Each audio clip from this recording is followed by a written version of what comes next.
the kitchen and I'm looking around. And I went with you because you said, do you want to see what goes on in the kitchen? And me, if I'm her, am going down there. I'm going down a hallway and I'm going underneath this kind of area with a bunch of silver stuff across the top. So like ducts, like air conditioning ducts or whatever. And I'm going into the kitchen and I'm casually talking and eating something. That's what I'm doing. I'm very casual. Nothing's happening. Nobody's jumping out. No one's grabbing me. People have towels. They're wiping their hands. They're walking over there. Somebody's chopping something up over here. Like, it's like we're getting ready for the day and she's down there. And then her friend, young male friend, and I don't think it's this yellow person. I think it is somebody else. The person looks more angular than that guy looked. So thinner is what I'm saying, and has dark hair. And she's casually eating and she's like following him. Now, why is she following him? Because they're going to go smoke some weed. This is what I get. She's following. This is so casual. Like, there's no alarm bells going off with her. She's not noticing it. She's just like, yeah, let's go over there and do that. Out this way. This is where we go to do this. We go over here. And there's like 3 other people. And it's like a side part off of the ship, off of the kitchen. I have no idea what that is, but that I've never been on a cruise ship, so I don't know. But she's standing there in like a smoking room. I want to say it's like a smoking room, or where people are smoking, but they're lighting up the weed, the ganja, whatever. They're lighting, they're doing this, they're doing it, okay? And talking and laughing and like, you know, eating. And this is what I get. Like, it's almost like a dinner party in someone's hotel. So I am not feeling anything if I'm her. Like, there's nothing that I'm feeling and nothing that I'm scared about. And then I keep following this guy because he's like, hey, you want to see this? You want to see that? And then suddenly my world goes dark, okay? Suddenly my world goes dark. I feel this is early morning, around 7. I do not feel that Amy jumped off the boat. I do not feel she took her own life. I do not feel her dead. I can't say that. And I immediately want to go back to, it's really weird, green eggs and ham. Sam, I am. I really want to go back to that Dr. Seuss story and say that. So I'm assuming it's everybody's getting ready for breakfast, and I don't know when they serve breakfast on a ship, but I'm going to put it around 7 a.m. what I'm seeing. And nobody's suspicious of her walking around. Like, this is just normal. Like, probably cute girls go with the guys on the cruise ship and they go wherever they go, right? But her world goes dark. So it's around 7 and she can't see. So I actually feel that somebody gave her Benadryl or the likes of Benadryl or cough syrup or something that you get over the counter that's basically undetectable, meaning it'll knock you out or make you drowsy, but if it's caught in your body, it's like, well, she's got cough syrup, like no one's drugging her.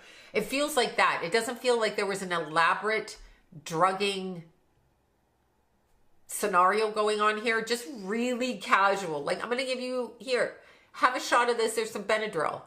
I do get they were drinking in the morning and eating. It's kind of like, I get the crunching of like celery. I don't know, could have been apples, but it strikes me like a vegetable. Just like I'm crunching, I'm eating, I'm walking, I'm smoking weed, I'm going over here. She went to go with somebody and it feels like, hey, do you want some of this? I'm going to come, let's go this way. Now, after that point, I feel like she's taken blindfolded. So in a cab, in a car, in a vehicle with wheels, not like walked through anywhere, but literally we get into a cab or a cab-like car service and she's basically blindfolded. She can't see. So maybe this means she has a hat, a hoodie, something on, and she was targeted for her bloodline gene pool. Okay. So whatever it was that they saw on her appearance or who she was targeted for that reason. Now, here's the weird thing about it. I feel like everybody was waiting for this to happen. Like, this was specifically targeted and meant to be her.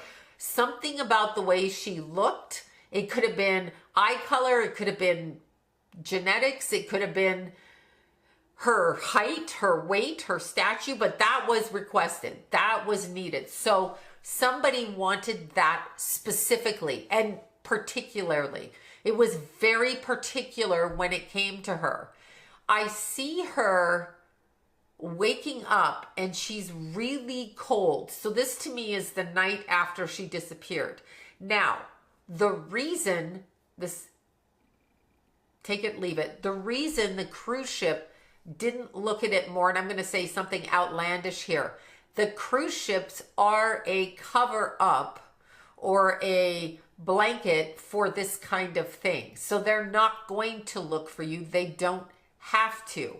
And they know that she went down in the kitchen. So they aren't supposed to like let you, random person on the boat, go down and touch the food or be around the food or hang out with the food, because people can get sick, people can get drugged, whatever. I mean, I'm sure they have policy around that. That is why they kind of hid things. I do feel a conversation going on between two people, two men on the ship that are like directors, managers, directors, one with a serious hat on, not the captain, but somebody who wears a hat and walks around. I don't know if he's a constable on the ship or what, but they're talking and they're trying to deflect from what's happening. The parents were definitely gaslit, but the father was targeted and his family was targeted prior to them getting on the ship. I don't know why. I couldn't really pick it up except to say he won the cruise because he was competitive, and it was like a gambling thing. Like, I'm going to win this. I'm going to do this. Fuck you. I'm going to win it. I won it. But they let him win it. Not because he couldn't have won it, but they needed him to win it. So there's a specific reason that he won this. And that's kind of the strand of thought. So when you read energy around things, you can read it from the perspective of, you know, however you want to read it and however you choose to see it. But there's usually off for a 5-hour stop at a port as a family. You're just tourists. You go buy t-shirts, you go ride a for that type of thing. Like, you better not have mics on you if you want to come in here and you want to talk. Take your clothes off. You're down to your underwear. I better be able to see through your underwear. I'm going to pat you down and I got a gun in your face. So this is a bigger operation. It's run out of a little island that is inconspicuous. I don't even think it's an island on the map. I don't even think we know where she is.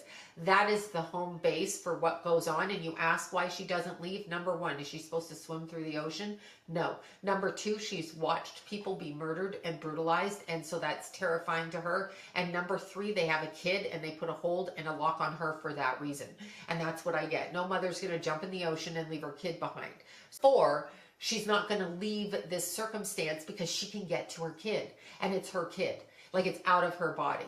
Does this mean she wanted a kid? No, she was probably most likely forced into that, like baby breeding, farming. This is something that's going on. I found it really interesting with the Navy guy, the Navy person that ran into her in a brothel and didn't mention it because he was worried about himself. It's like, dude, like, that's, I don't even know what to say to that. She is still alive, though. I cannot feel her energy on the other side. How I see her right now is she doesn't look bad, but she's kind of broken in her mind. She does have longer hair, like the one picture that they saw, and she is on drugs, and she does walk around slightly homeless.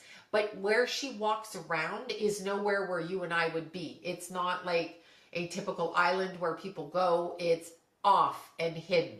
So she can walk around this island and she takes care of things. This is going to sound weird. She has animals that she looks after, and it's her job to do this now that she can't produce other things. So they trust her enough not to leave, but they don't let her go still, and yet she's not as productive as she once was, but she's productive in a different way. So she's in a position of servitude at this point to other people that are doing what she was doing when she was first taken to this island. And it is an island we don't know. It's nothing that's been mentioned. It's not on a map. It's not easily anywhere you can get to. It's just this island that just is like a dot with a bunch of trees around it and chickens on it.